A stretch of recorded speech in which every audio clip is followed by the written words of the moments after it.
Welcome everyone again to this panel on climate leadership, which is a very, very interesting topic, and I really look forward to discussing that. My name is Andy Serwer. I'm the editor-in-chief of Yahoo Finance, based in New York, and we have an awesome star-studded panel with global leaders, chief executives, and even a head of state. So let me start off by introducing them. To my immediate right is the Prime Minister of the Netherlands, Prime Minister Rutte. Thank you very much for joining us, sir. Yeah. And to his right, a fellow countryman, correct, is Fyke Siebesma. I hope I did an okay job of pronunciation. Thank you. Who is the chief executive of Royal DSM, a very interesting company with an interesting history.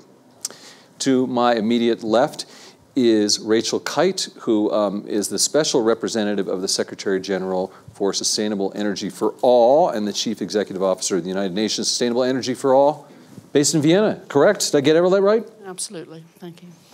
Thank you for being here.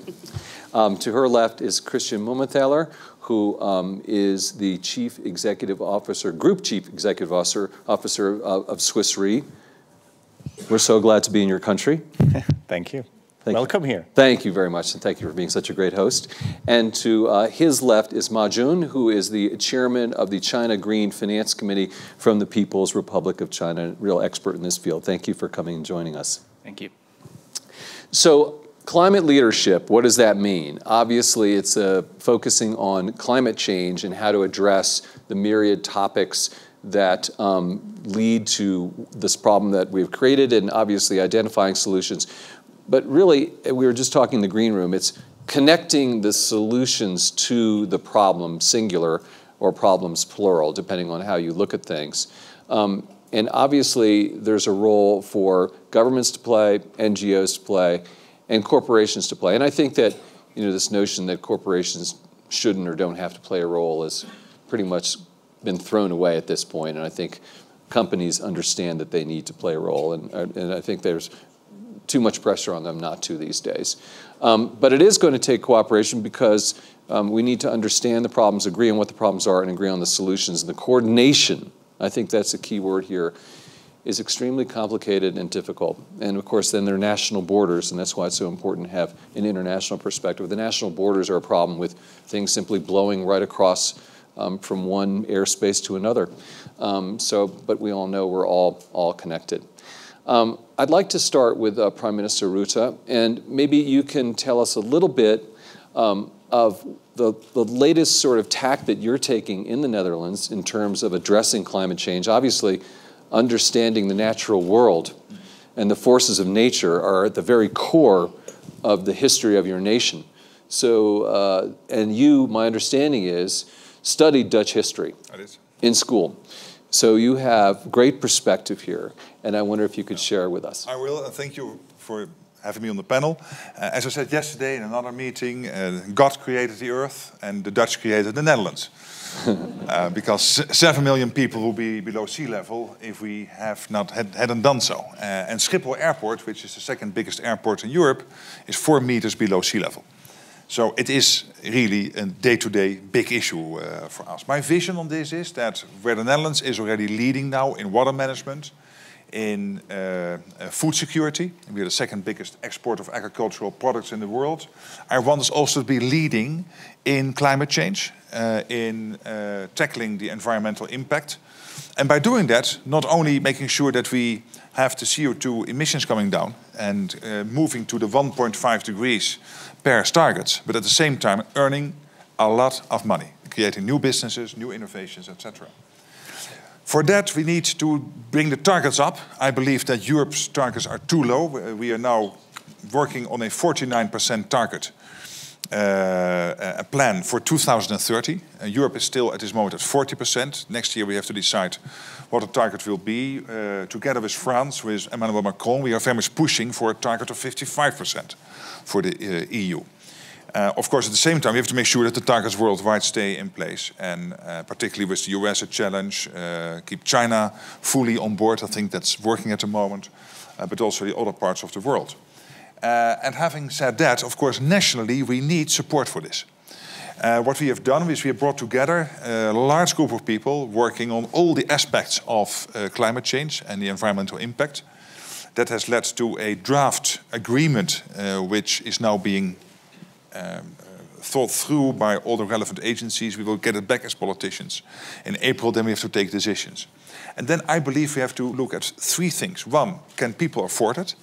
So that it is still possible, and this is something I would really like to learn from you, what you are doing in this area, that people can make this transition in their personal lives without having to skip holidays or moving homes or whatever, but that they are able to do this whilst maintaining a lifestyle. Secondly, that we all understand what we personally can do to contribute in a very practical sense to this. When I have to buy a new car, should I still buy a petrol-driven car or a powered car, or should I buy an electrical car? And what are the trade-offs and how does this all play out, etc. And finally, we have to make sure that that it is fair how we distribute all of this between the companies and the people. That companies, of course, are crucial for your economic competitiveness, but at the same time, we have to make sure that they are not unfairly handled in the sense that they are not doing enough, whilst we are asking a lot of the burden being shared by the people themselves. Of course, a final one is the level playing field. When we in the Netherlands would do more than Germany or Belgium, it would be silly. If we close a coal-powered plant whilst a brown coal plant is being opened in Germany, why are we doing that? So we have to be very careful in calibrating this, choreographing this in such a way that we make sure that the country stays competitive, becomes even more competitive, and that we are not basically exporting the problem to another country, which would then basically see its emissions going up. And then you can't build a wall in the air that would still then come to the Netherlands. So all these issues, I believe, we have to take into account. But the most interesting thing for this panel, I think, will be this issue of how do we maintain the support with the general population, how to do that. Right, and I'm interested in following up on that relationship you mentioned as well in terms of the national borders, because in Europe it's a very singular situation because there's so many countries so close together. 28, Rachel, soon 27. Yeah. Right, it is a changing number. Rachel, I want to talk to you because according to the UN Intergovernmental Panel on Climate Change, the IPCC, the world has 12 years left to prevent catastrophic global warming. How can the world's major economies use their combined market power to speed up climate-friendly development? Well, thank you. It's a real pleasure to be here. So the report to which you refer was an opportunity to hit the reset button and recalibrate again the ambition that has to be part of the dialogue between political leaders and people. And I'll come back to that at the moment. What it did, so there has been tremendous progress. I mean, if you sit in the energy discussions here in Aspen and you ask anybody if 10 years ago we predicted we would be where we are today in the price of renewable energy, the price of storage for renewable energy, if somebody said that they knew, I doubt it, right? So there is tremendous progress, but we have to now set the reset button because the climate is outpacing us. The climate change is racing, and we're walking. So now what we do is we have an extraordinary opportunity to hit the reset button, and there are a lot of we know a lot of what we need to do, and this is the public-private dance that we have to dance a little bit more quickly than we have. And it's not a polka anymore, it's a tarantella. The public sector, what government has to do is set very clearly the point on the horizon to which it wants to go. And the EU's done that, and they need to keep ratcheting it up and ratcheting it up. Once you have that kind of policy certainty, what we can see is that the private sector will shift its R&D on its own. R&D will shift into the technologies, into the solutions that will work for a decarbonised economy. That happens. The public sector can also do a lot to induce that through procurement and things like that. So it's this dance between the public and the private sector. But the public becomes very important because we are now on an emergency footing. We have run out of time. Mm-hmm. And across Europe, we have rebellions, right? Today, we have 35,000 school students on the streets of Brussels saying we want action now. And that's different because that's not, okay, we need an incremental improvement over, this is like, what do we do to have transformative change? And so there is an energy transition, the deep decarbonisation of our energy systems, renewable energy. It's starting to happen. There's much better signalling that could be sent. End the fossil fuel subsidies. There are still fossil fuel subsidies from G7 countries. That's ridiculous. We agreed in Germany that that would stop. The G20 has to start picking up the pace on that as well. So why we are subsidising what we know is killing our children, poisoning them and also affecting their ability to learn is kind of beyond me. And it's certainly beyond the students on the street of Brussels today. So the energy transition speeded up. What we now know is that the things that use energy very inefficiently or very intensively, like steel, like cement, like chemicals, like heavy transport, shipping and aviation and trucks and buses, we now know that we can actually get in 2050 to a place where they can be zero carbon as well, technologically. So can we now set the standards and have the policy pull for that as well and allow the private sector to innovate into that space? So it's every piece of the economy. What doesn't get talked about enough? We have to eat differently. Our diets have to be different. But this isn't about sacrifice. There is an opportunity to do this inclusively. It can be done affordably. We're still throwing bad money after bad money. Perhaps one day it was good money 50, 100 years ago. But so we are not being consistent and coherent across all of our economies. And when we start to do that, I think we start to see the pace of change start. So what's new today?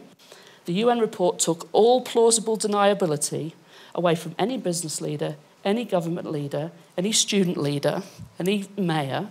We now know the size of the challenge and the time frame we have to work within. And so the question is, where do we create the spaces for the courage for political leaders to set the policy landscape?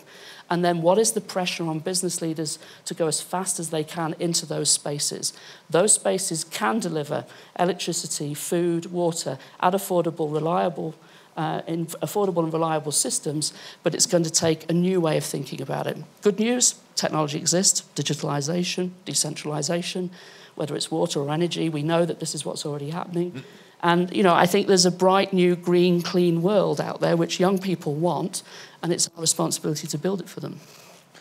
Well, thank you. There's a lot to drill down there. We're going to get back to some of those things. I do want to switch over to Ma Jun. And first of all, maybe you can talk a little bit about your background, because I was looking at your resume, and it's a really, you know, very impressive, you know, thing to look at. You've done a lot of really interesting and cool things. And then also, you know, China, boy, you know, you could really argue they're the poster child for, you know, some bad things with regard to pollution and carbon. And I'd love it if you could just give us an overview of where things stand there.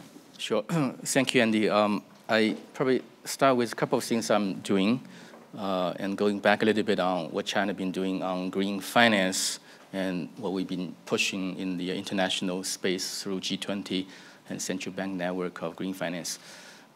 Back 5 years ago, when I joined the Central Bank of China as chief economist, I kicked off this green finance task force in which we proposed 14 actions for the central government to build what we call a green financial system. The idea was very simple. It wasn't so much of sort of a risk management and so on. It's really about mobilization because China needs to invest in many green areas, for example, clean energy, green building, clean transportation, environmental protection, and so on and so forth, in an annual amount of 4 trillion RMB per year. That was a conservative estimate, in fact, but it was done back a few years ago. And I told the government that only 10% of that amount can be covered by government budget. 90% of all the good things needs to be done with private sector money. So you need to do something. Otherwise, all the targets that you're setting for reducing air pollution, for reducing water pollution, land contamination, carbon reduction are not going to be possible. So that was bought in by the government. And second year, it became a mandate from the central government for the PBOC to lead the drafting of a green finance guideline. This is something I spent like a year working on, coordinating 7 ministries. And we came up with 35 actions, consolidating all the resources, the fiscal, the central bank, the monetary, the banking authority, the stock exchange, and the Ministry of Environment, and NDRC, which is the planning agency. So in order to enforce all these actions, which intend to promote a green finance market or greening the finance of the system, we made sure that every single action is assigned to an individual ministry, individual bureau, and individual person, and it has to be delivered by a certain date. This is what we call a division of labor document that came out after the guideline. Now, that's something I was very proud of doing, and I see the implementation of this document as much better than many other documents. So what we did in the last few years, just very briefly, are the following. Number one, we created taxonomies for green finance. Namely, we defined green loans and green bonds. I think these are the first national level definitions in the world. Only with that definition, you'll be able to really channel the right amount of dollars to the right sectors and right projects. And you can prevent greenwashing, and you can create products and so on. Second thing we did was to introduce a disclosure requirement. And we said it's going to be a 3-year sort of action plan. And the last step is by 2020, all listed companies will have to disclose environmental information, no excuse. It's not a voluntary system. It's not a semi-voluntary system. It's a compulsory system.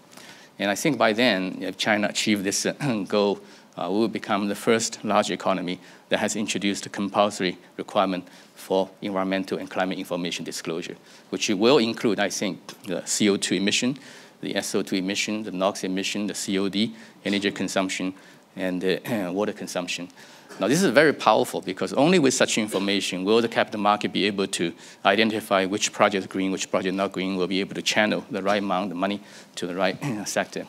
The third thing we did was introducing incentives. We know that some of the green projects, low carbon projects, are not profitable enough.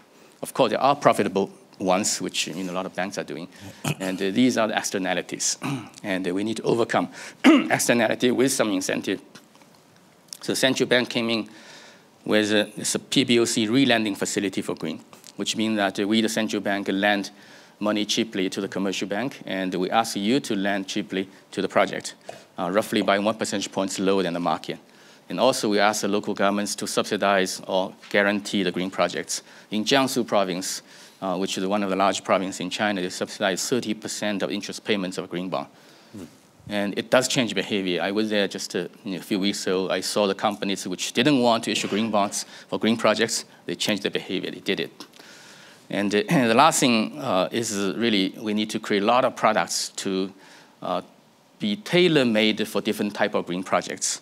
For example, some short-term projects can be financed by short-term bank loans, but many long-term projects will have to be financed with long-term money. That's why we created this green bond market. China was a latecomer. It's 10 years after the first European green bond was issued. We did it in 2016. But in that year, China became the largest green bond market in the world. In the last 3 years, since we launched the green bond market, we issued more than $100 billion on green bonds. And it's still growing, I think, very, very strongly. There are many other products which you are creating, green insurance, the carbon collateral, for financing and so on and so forth, which I see clearly improve the flow of money, to the green sector, and also inspire a lot of other countries to, kick off their green financial policies. Well, thank you very much for that. And it's actually a relief, at least to me personally, to hear all this going on in China, because, for those of us who go to Beijing and see the air and then read the stories about those CO2 emissions, sometimes, we don't see perhaps the projects that we'd like to see there, that we'd, the headway. And so I'm very happy to hear that you're fighting the fight. I'm going to ask you some more questions about that. I'd like to go over to Kyte, though, and ask you about your company, Royal DSM. And, you guys were a dirty company, right? Thank you very much. Yes, and you're welcome. But they've changed. They've gotten a lot of new ways and new thinking. I'm sorry, I don't mean to make fun of you at all, poke fun of you, but you're a good sport. Oh, he can handle it. You can handle it good. You know him a little bit. And tell us next to me. Yeah, you better be careful. So tell us about what's going on with your company and the changes that have been brought about. Yeah. Now, to make that point right, indeed, we have a very polluting background. DSM, Dutch state mines. But we are not, no, with the Prime Minister next to me, we are still Dutch, but not really. We are not owned by the state, that's clear, anymore, and we have no mines, but we kept the 3 letters. And we changed from a mining company to a chemical company, and now to a science-based company, world's largest food, nutrition, ingredient manufacturer, and sustainable materials for energy, etc. I think climate change is the maybe biggest challenge we have in mankind. We adapted ourselves by adapting this environment towards us, and we overdid that a little bit. We will have to deal with a huge amount of refugees. We cannot deal with the war refugees today. We will get financial instability if we don't deal with it. And my biggest fear is, if we don't do it fast enough, that the permafrost in Siberia and Greenland will be melting. I don't know whether you're aware, but as we speak, every single day, we get holes twice of this room of methane burst in Greenland and Siberia. As we speak, last 2 years, for the first time, noticed, due to the permafrost, which is a little bit weak, and the methane get evaporated. Very difficult.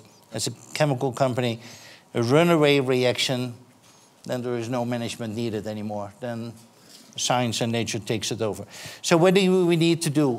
Like Rachel, with whom I had the pleasure of cooperating for many, many years in private-public partnerships, it needs to be done by both companies and countries. Countries have the privilege to make regulations, laws, etc. Countries have also the privilege to give subsidies, 400 to 500 billion fossil subsidies every single year. Countries could stop with that. That would be a great step forward. So there are things countries can do. There are things companies can do. Companies can step forward and do more. And of course, companies will struggle with exactly the same point the Prime Minister made. If I step forward and I do more than the competition, do I outcompete myself, or do I make it more difficult for myself? Or should I wait for regulations, then we all get the level playing field? We and many other companies do not wait for regulations and step forward voluntarily and do more than needed. And that is jeopardizing our competitiveness to a certain degree. Are we stupid? Why are we doing that? No, because that is leadership, I believe, to step forward and to do more than may be needed. Also, to be honest, to a self-interest. Yeah. Also to a self-interest, because I want to future-proof our organization. I want to future-proof our company. I think if we don't do it, the millennials will not work for our company anymore, will not buy our products, we lose our license to operate from society, we are not prepared on the carbon price, and we will lose out as a company.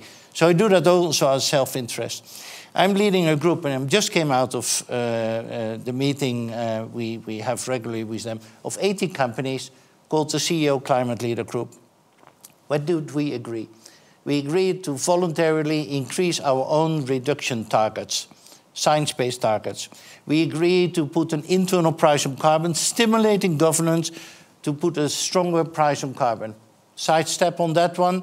I'm also leading another commission dealing with the competitiveness impact of carbon price. Hopefully in September, we come with a conclusion. My feeling a little bit, a carbon price of 30 to 50 is impactful enough for companies to react, but not big enough for companies to move the assets to another country. Taxation, labor arbitrage, IP, there are many other considerations to make. So this might be interesting, and I personally think this is important. Next to targets, carbon pricing, more innovations, and more financial disclosure of what we are doing.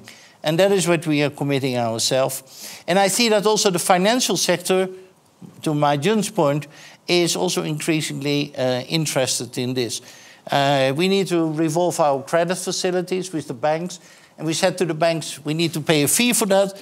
And what if we pay a lower fee if we reduce our emissions more?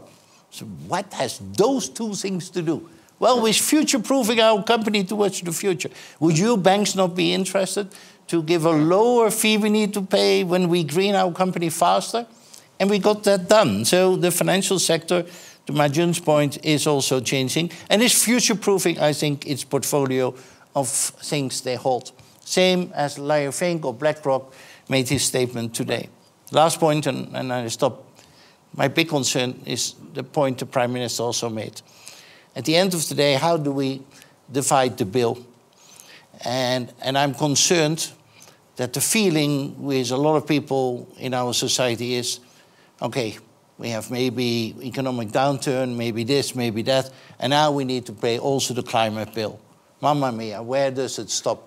And there is a part of population which did not benefit from globalization.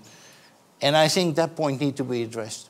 You cannot transition a company, you cannot transition a country, you cannot transition society if you don't take the people with you. And there, I think we have still a big challenge. Thank you, Fyke. Mamma mia, indeed. I like that. That's great. Christian, you've been very patient, letting all of your guests I'm Swiss. Go first. I really, exactly, yes, exactly. It doesn't bother him. It really doesn't. I want to ask you from the Swiss Re perspective, though. It would seem to me that your role here would be one of risk and understanding the risks that climate change have. I'm hoping that's some perspective that you can bring to this discussion. And so from financial services and insurance perspective, how can you participate?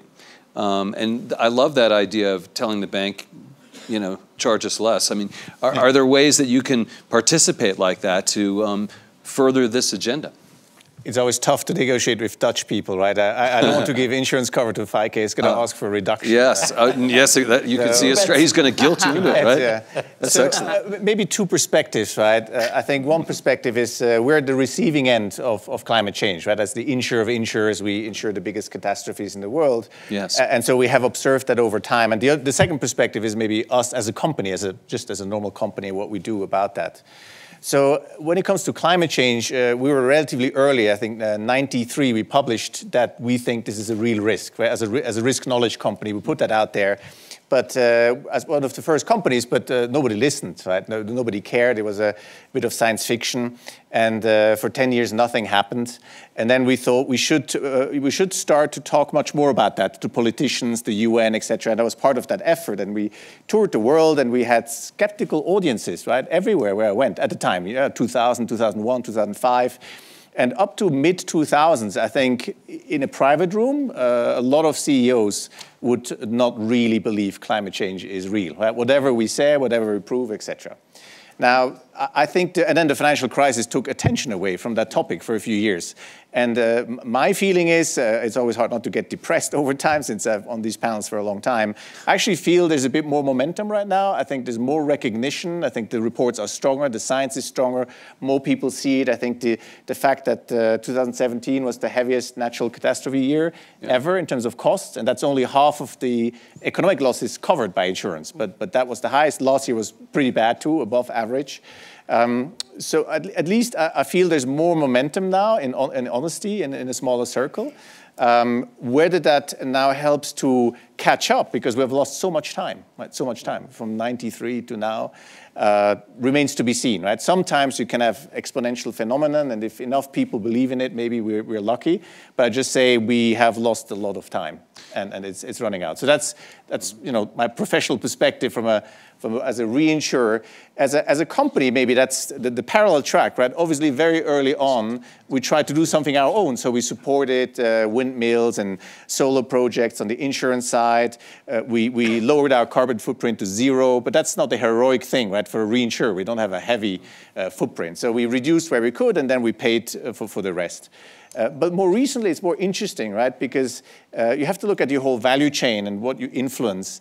And in 17, so it took us that long, right? In 2017, the younger people in our asset management department made an analysis back. We're a bond holder, right? 130 billion of bonds. That's policyholder money. And they analyzed the last 5 years of corporate bonds, and they said we should switch to ESG indices for the whole for some of the assets, because they have actually performed about the same level but with lower volatility. So it's a good thing. And so they came to the executive board, and we said, okay, what percentage of these 130 billion would like to switch? And they said everything. Yep. So we paused a little while. And we agreed to do it, right? So we switched in 17, everything, 130 billion, ESG. And obviously everybody's nervous, right? Is it performing as well? It's performing actually better since then. So we're lucky on that side, but it needed a bit of courage, right? We were one of the first. On the underwriting side, we also support all kinds of companies. So what can we do there? And it's clear we also there need to go further in encouraging certain behavior or discouraging certain other behavior. But when you go there, you need a lot of courage. Whatever you do, you'll be criticized. And so this year we came out with a policy where we thought we need to support some of the emerging economies on the transition. So we can insure coal mines in China because China indeed is making the biggest progress, we think. But in mature economies, as we said before, it makes no sense to reopen a coal mine. No. Now, obviously, others can say, no, you should insure it. We decided not to. The business loss is not huge, but there you start to talk real money. Right? Right. And I think I would just encourage people to contribute through their own value chain, whatever they can, in this whole process, just because of the urgency. And then final point, you might say our shareholders don't want that, right? But it's not true. We go and talk to all the shareholders. You noticed, and I think Kyte said it, there's a huge wave coming with pension funds, sovereign funds, etc., who say, what are you doing in that field? So actually, it's an intelligent thing to do, right? Plus the millennial in your own business. So I think there's ample cases for CEO to take more courageous actions, and you won't always get it right, and you will be criticized. Thank you. I always thought the most powerful argument for climate change being a real problem was the insurance companies, because you can listen to NGOs and people say, yeah. You can even listen to heads of state, but the insurance companies saying it's real because it's costing us money, right? So here's the evidence. We're paying out more, and so I think that's a fascinating point. Okay, we're going to go around and talk to people again. We're going to be a little quicker this time after those kind of opening statements. And I want to ask you, Prime Minister Rutte, about your conversations. Take us behind the scenes when you talk to other heads of state, the most confidential conversations that you have with other heads of state and EU regulators, and maybe talk a little bit about the problem that Kyte identified, which is the costs and the trade-offs, and how do you pay for that, and which countries are doing it right and which countries are not, all that gossipy stuff. Yeah. Because we are amongst ourselves. Yeah, there's no one could possibly be listening. There's the cameras broadcast. Let me say a few things. First of all, with Sigrid Kaag, Minister for Foreign Aid and Foreign Trade of the Netherlands, I visited Guterres, the Secretary General of NATO, last year, September, during the UN week. He was very worried. And he said we need leadership from countries like the Netherlands, but also France, New Zealand, countries in Africa, countries like China, in Latin America, to make sure that as a world community we keep committing to the Paris Climate Agreement. We have now seen in Katowice that we were able to agree on a rule book, but we were not able to get an agreement on an international carbon measuring system. That has not been achieved, and we need it urgently. So I took that on board. I spoke this morning, for example, with the new, she's not that new anymore, the Prime Minister of New Zealand, and many others. This is one thing. So how to make sure that in the regional discussions, we maintain that level of ambition collectively. Because as Kyte was saying, if we don't, and he was mentioning this example of the permafrost situation in Russia, then you could have a sort of acceleration, and that would have an enormous impact. So I'm very much committed to do that. At the same time, I want my country to stay competitive. Yeah. And I do believe that we can do this in such a way that we can take the people along, that we have more jobs and more innovation, etc. And I do believe that we can all do that. For example, I spoke this morning with the new president of Brazil, and there's the paradox that the large agricultural sector in Brazil is negatively impacted at this moment by the fact that there are so many environmental issues in that part of Latin America. This is a paradox, because you would always think there's either you are in favor of the farmers or you're in favor of handling this issue of climate change. No, you need to tackle climate change in order for the farmers to still have a business model in the future.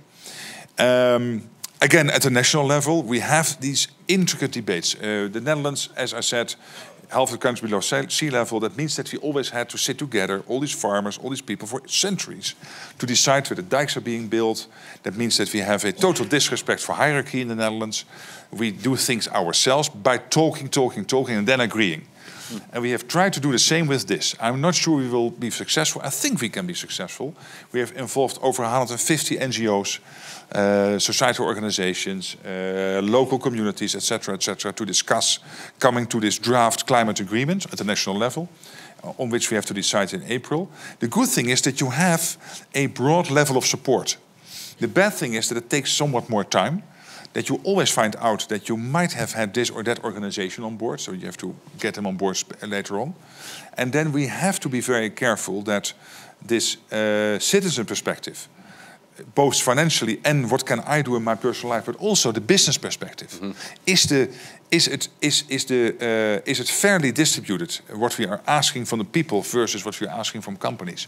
And of course, companies will then, in most cases, put this also in their pricing, what they need to do, because they also need to stay competitive. All these issues we have to solve. It is a huge project, nationally and internationally, but I'm cautiously optimistic that we can maintain the pace. For example, and then I will stop talking, when you add up all the European plans currently on the table, it would already, if everybody would implement what they have agreed to, this would already bring you to 45% CO2 emission reduction in Europe. So the target is 40%, but all the current plans on the table, if implemented, would already lead to 45%. We need to bring the target to 55%. I'm absolutely convinced. And then again, to mention one positive example, Emmanuel Macron, he also wants that, and many others. So we have to work on that. You did drop some good names there, by the way. Because the moderator asked us just before we entered, we should ask questions ourselves and even interrupt.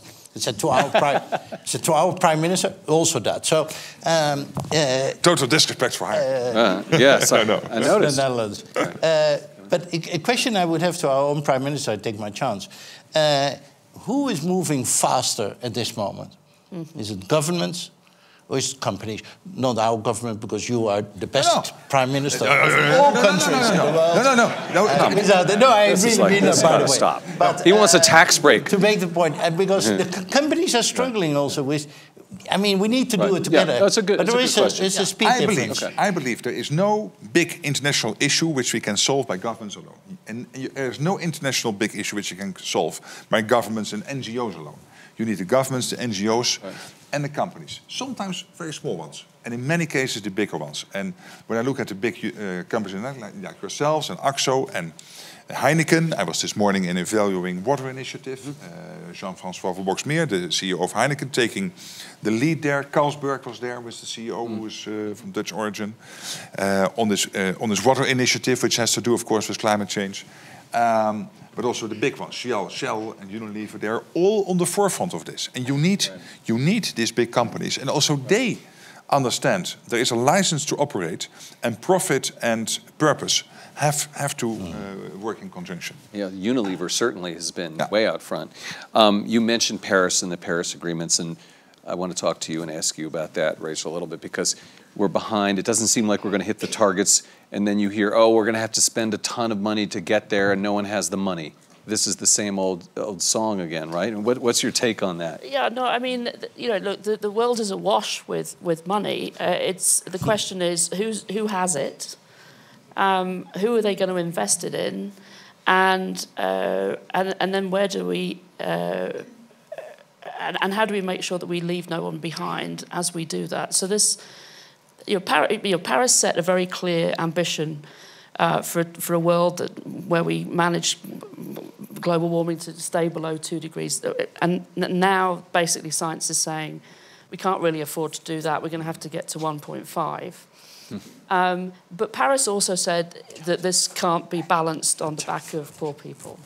The political compact in Paris was that we could do this in a way that brought everybody along, and that means that people can have affordable, reliable, clean energy, that they can have access to safe water, that they can have safe food, and things like this. And if that piece of the puzzle is left to the side, there is that political agreement starts to fray very, very quickly. It frays at community level, national level, it frays internationally, right?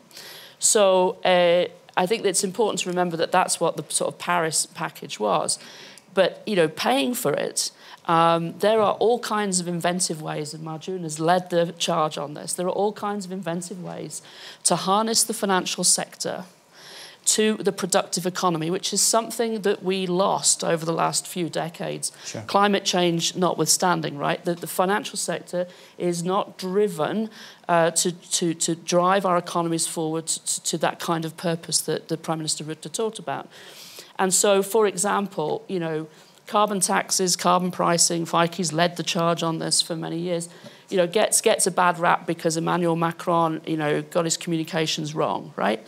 But you look at examples of where it's right, and this has become the electoral issue in Canada, where you've actually got experience of revenue-neutral carbon pricing. China's about to introduce something.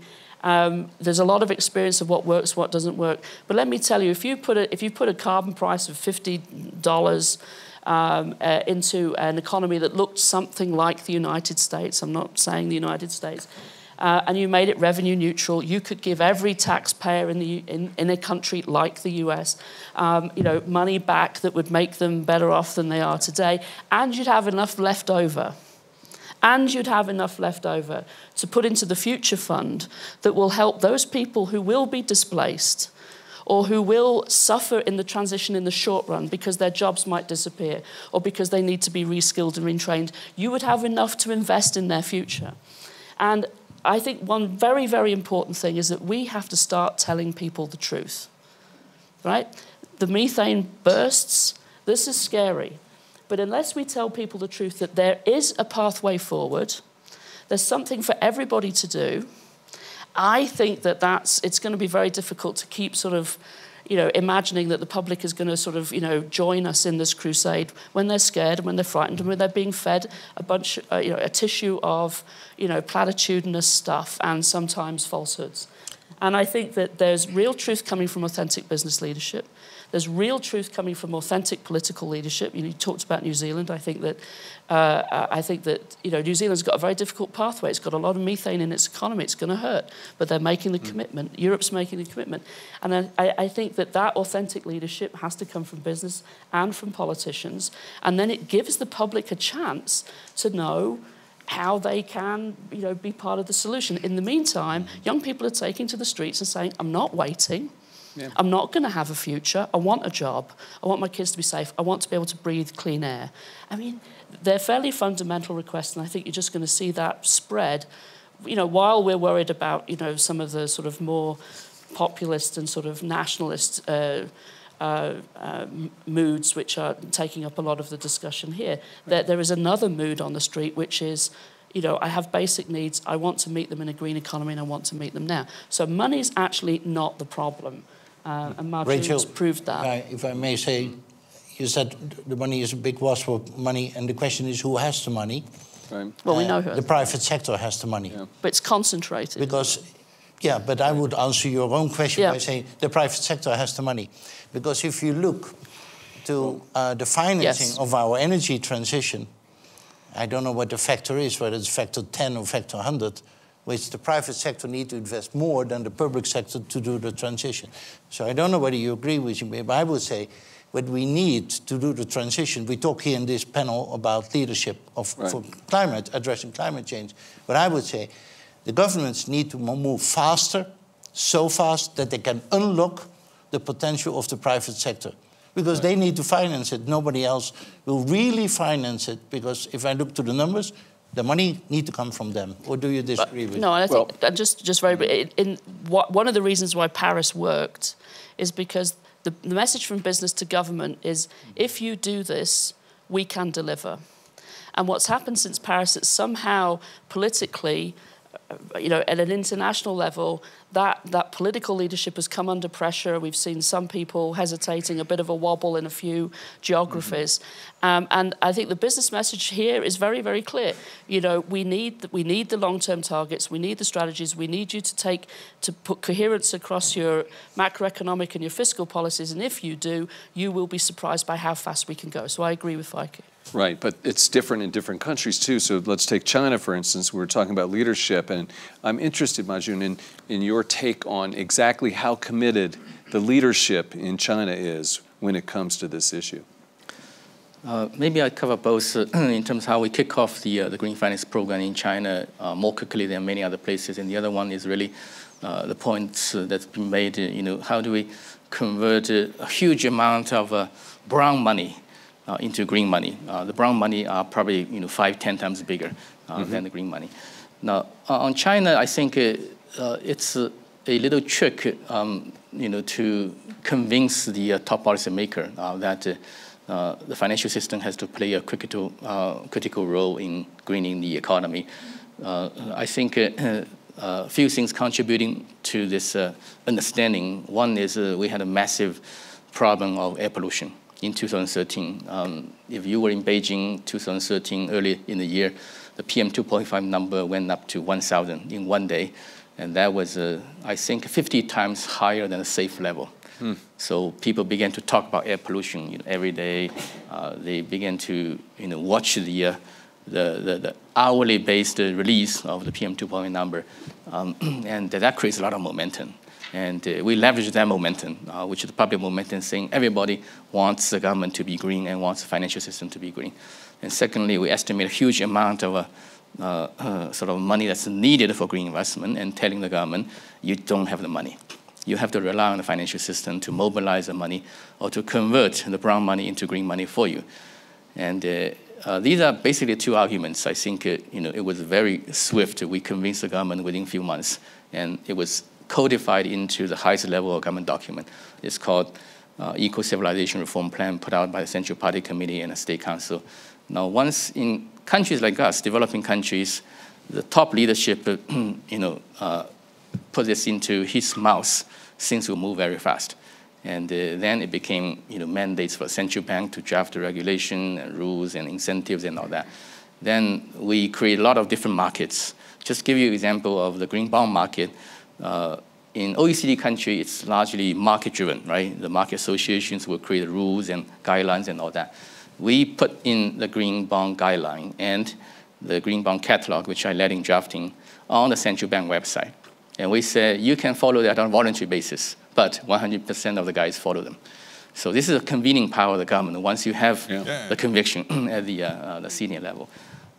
So the green bond was an example, and the green funds was another example. We created 400 green equity funds last 3 years. Also at this push, given this push from the government, plus many other innovations, like we're now pushing banks to do environmental stress testing.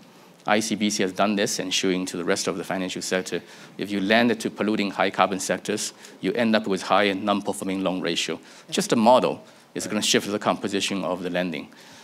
Now back to the second point on, so much money available in the world, and only a tiny part is in green. You mentioned ESG investment. I think your company is great, a lot of ESG. The world, I think, only have a few % of institutional money in ESG assets. And in terms of banks' balance sheets, the average bank may have only less than 10% green on the balance sheet. So what we need to do is to convert, much more, a larger proportion of these non-green brown assets into the green. That's the incentive. So the government have to put incentive, not only sort of an economic incentive, sometimes signal is very important. The president, the prime ministers, central bank governor coming out and speak. That's a lot of incentive. And disclosure, it's a huge incentive, basically penalizing those guys who are not doing green. And, of course, some real incentive, money type of incentive will be needed. I do want, Christian, I don't want to short shrift you, but I do want to throw the floor open for questions, because I know that some people out here probably want to ask the panel some questions. We've got a gentleman right here. If we get a microphone too, just hang on one second. And maybe if anyone has a question for Christian so he doesn't feel left out. I'll loop back to you. You can take it. Okay, great. Hi, I'm Jaideep. I'm a global shaper from India, and I work on bringing clean energy access to the remote communities in Himalayas by displacing kerosene with solar. My question is that we have talked about organizations and governments, but what about the people themselves? So in India, Africa, if you look at the average amount of per capita consumption, emission of carbons, it's somewhere between 0.5 to 1.5. And whereas if you take the developed world, it's up to 8 and 9. And soon enough, these people, as the income levels are increasing, will eventually end up at those levels. So how do you sort of reach out to these people both in the developed part of the world, where you tell them you need to get your emissions down, but then the people who are starting this journey, how can we ensure that they make the responsible choices and not end up with the same amount of carbon emissions that people in the developed world already have? Yeah, good question. Now, I'm going to give you, you don't have to answer that one because it's more of a Rachel or Prime Minister question. We're working together right on this Okay. at this meeting yesterday with Ban Ki-moon, so I think you should Absolutely. talk about your initiative. Very polite. Yeah. No, here I think you need to do both. So there has to be regional leadership. For example, Narendra Modi, he is working on very specific programs, cleaning the holy Ganges River, cleaning India, and I've spoken a number of times with him, with large groups of Dutch companies who can help him to be more successful, of course, in conjunction with Indian companies to do this. So you need the local, regional in this case, and India is now, I think, the second biggest country in the world in size of its size of population. So it is at this stage one of the biggest countries in the world and one of the top 10. And then when you are particularly discussing countries like India, it is not only about climate mitigation; it's also about climate adaptation. You have to make sure that things are safe and sound. For example, we have worked from the Netherlands in Bangladesh, making sure that Bangladesh stays dry, the feet stay dry. In Indonesia with Jakarta, which is basically sinking every year a couple of centimeters, and working with them to make sure that Jakarta can maintain as a capital and stay safe. We are doing this in Latin America, in South Africa, other places.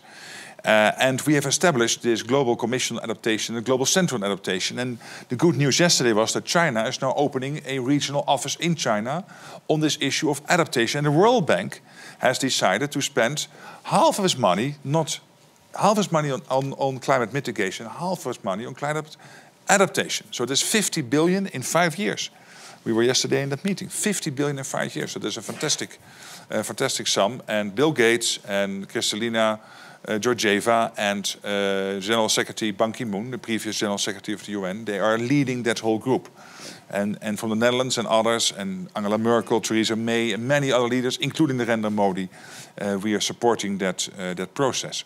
So we have also to focus on adaptation, not only on mitigation, because the small island development states to India, but also my own country, if the sea levels would rise even further, we have to also work on adaptation. Do you see sea levels rising in terms of the systems that you have in place in your country? Well, what we are, at this moment have to think again about our dikes. Right.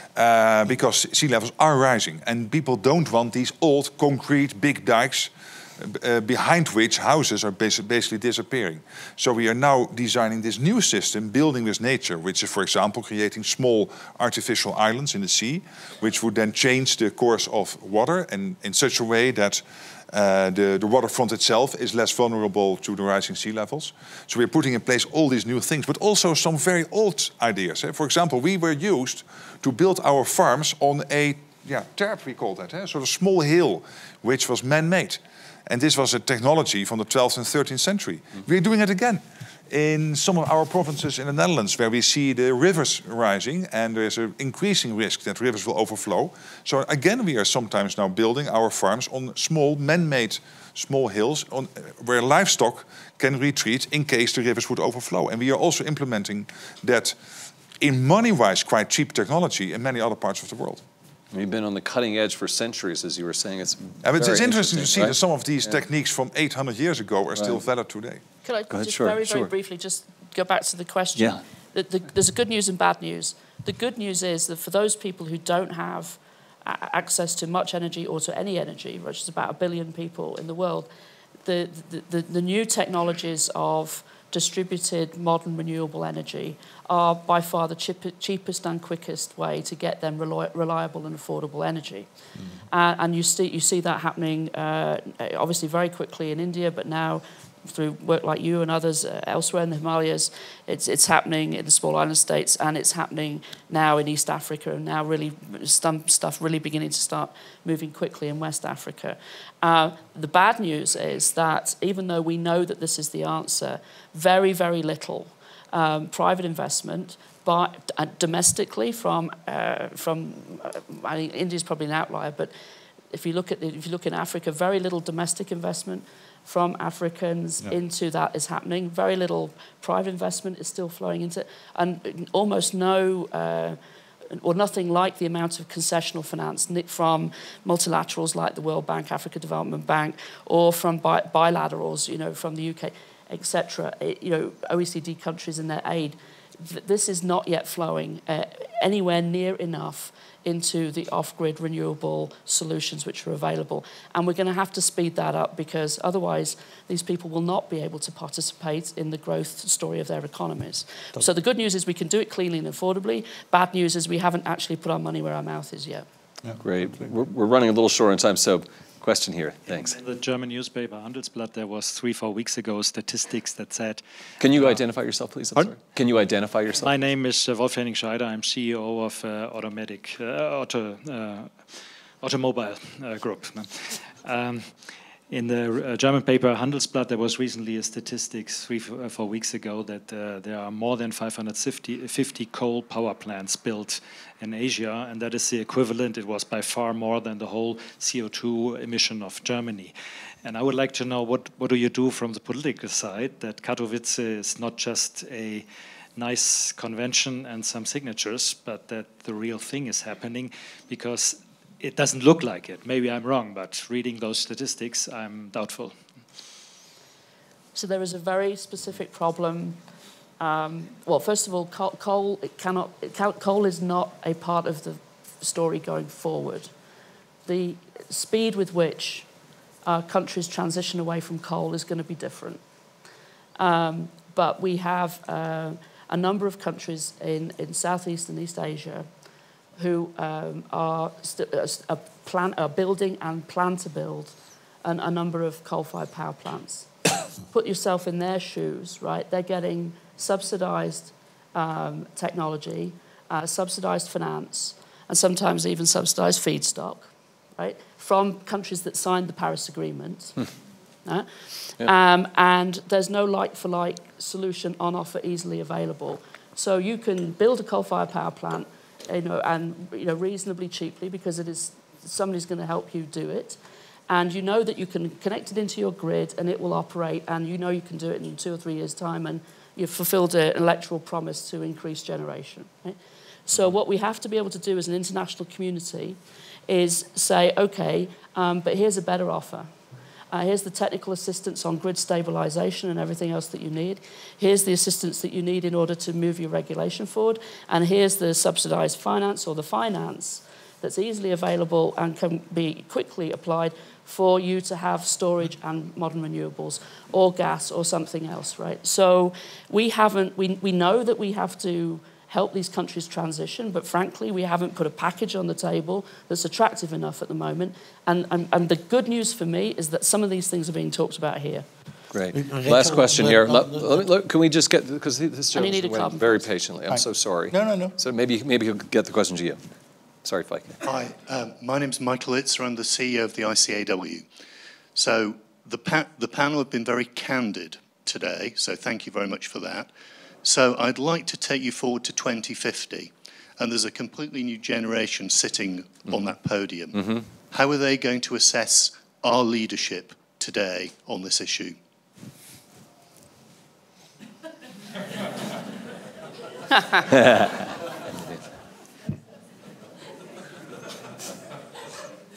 You have 1 minute. Less than that, because we have to wrap up. It's just a quick thought. Well, there'll be more women on the panel in 2050. Yeah, Yes, on that. I agree with that. I bought you some time. Thanks, Rachel. By the way, I agree with you. Diversity is one of the big things, diversity of thought. If we don't move fast, and if we don't unlock the private sector money, which we talked, and if governments are not helping us fast enough to unlock the money, the next generation will look very, very sad to us. We had a good time, we had a good drink, we had good food, we had a good life, and we transmitted the burden to them. And that is irresponsible. And I think your point, I cannot predict how they will look to us. And I hope, that's the only hope I can have, is I hope they will look to us that we showed leadership. And I would feel awful if we cannot show that. And it is up to us still now, here in Davos at those sessions, to decide on how they will look to us. And it's up to us to fill that in right now. Great. Christian, do you have a final thought on that one? How can you beat that, right? Okay. I absolutely agree, right? I don't think we should go into the mode of it's too late and nothing can be done, right? That we should never do that.